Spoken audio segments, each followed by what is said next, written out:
ఏళ్లు గడుస్తున్నా విజయవాడలోని కొండ ప్రాంత ప్రజల కష్టాలు మాత్రం తీరడం లేదు. ఉదయం లేచింది మొదలు రాత్రి పడుకునే వరకు సమస్యల సుడిగుండంలో చిక్కుకుని అల్లాడుతున్నారు. సరైన రహదారులు లేక కొండవాలు ఎక్కలేక ప్రమాదాల బారిన పడుతున్నారు. గత 5 ఏళ్లలో తమ గోడును వైకాపా ప్రభుత్వం ఆలకించిన పాపాన పోలేదంటున్న కొండ ప్రాంత వాసులు కొత్త ప్రభుత్వమైనా సమస్యల్ని పరిష్కరిస్తుందని ఆశతో ఎదురుచూస్తున్నారు.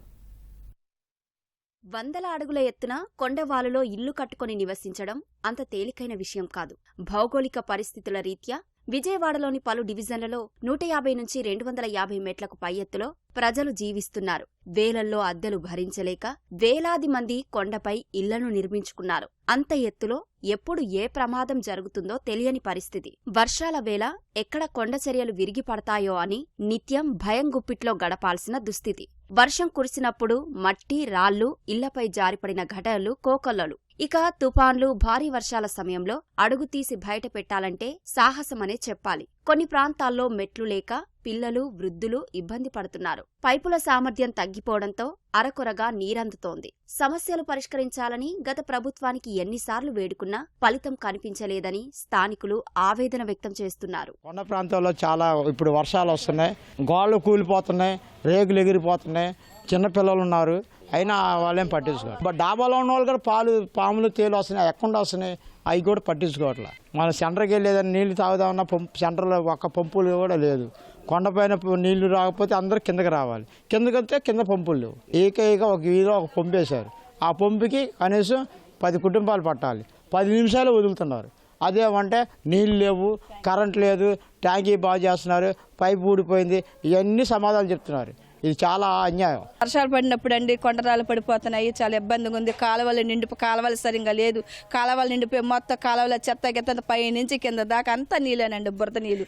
అవి కడుక్కోవడానికి కూడా మాకు నీళ్ళ సమస్య అయిపోయింది.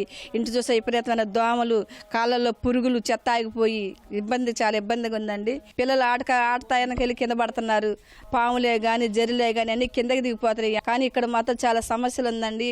పంపు ముందు బాగు చేయాలండి. మాకు చేపల వాసన, నీసు వాసన తక్కువ సేపు వదులుతున్నారు. ఒక 10 నిమిషాలు వదిలితే 10 ఇళ్ళు 15 ఇల్లులు ఉన్నాయి. వాడకానికి తాగడానికి ఉండాలి కదా.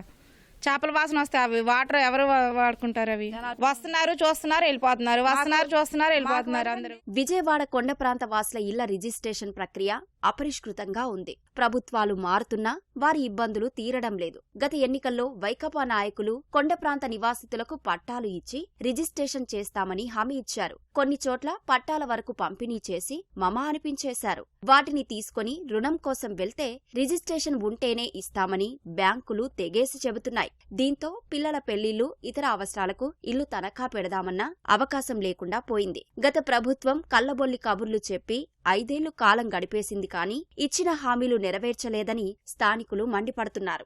ఇంటి పట్టాల్లో సమస్య బాగా పెద్ద ఎత్తున ఉంది, నీటి సమస్య బాగా ఉంది, అలాగే కరెంటు సమస్య కూడా ఉంటుంది. ఏదైనా గాలి వస్తే తీగలు పడిపోవడము, కరెంటు లేకపోవడము చాలా ఇబ్బందులు పడుతున్నారు. పైకి ఎక్కాలంటే 300 మెట్లు పైనే ఉంటాయి. నీళ్లు కొరత అయితే మాత్రం కిందకు దిగి తీసుకెళ్లే పరిస్థితి ఉండదు. ట్యాంకర్లు వచ్చినా కానీ ఈ సమస్య మాత్రం ఎప్పటి నుంచో 3 నెలల బట్టి బాగా ఎక్కువైంది. మనకి ఆరోగ్యశ్రీ చిన్న వాటికి ఉండవు, కానీ వేలు అవుతున్నాయి హాస్పిటల్కి వెళ్ళినప్పుడు. ఈ పసుపు కలర్లో నీళ్లు రావడము, చాలా మంది అనారోగ్యం పాలవడం కూడా చాలా ఇబ్బందికరంగా ఉంది. వర్షం వచ్చినప్పుడు మట్టిళ్ళు కానీ, పెంకుటిళ్ళు కానీ, రేకు చెట్లు కానీ గాలి వానకి ఎక్కడ పడిపోతాయని గుప్పెట్లో ప్రాణాలు పెట్టుకొని బతికే పరిస్థితులు ఈ రోజున కొండ ప్రాంత ప్రజలందరికీ కూడా చాలా ఇబ్బందిగా ఉంది. ఈ ఇళ్లలో పనులు చేయాలంటే పొద్దున వెళ్తే పాపం వాళ్ళకి అనారోగ్యం పాలైతే మంచాల మీద కిందకు తీసుకెళ్లాల్సిన పరిస్థితి. ఎందుకంటే హాస్పిటల్ సౌకర్యం కూడా పైన లేదు. అంగన్వాడీ స్కూల్ పెడితే ప్రెగ్నెంట్లు కానీ పిల్లలు కానీ కిందకు దిగెళ్లాల్సిన పరిస్థితి వచ్చింది.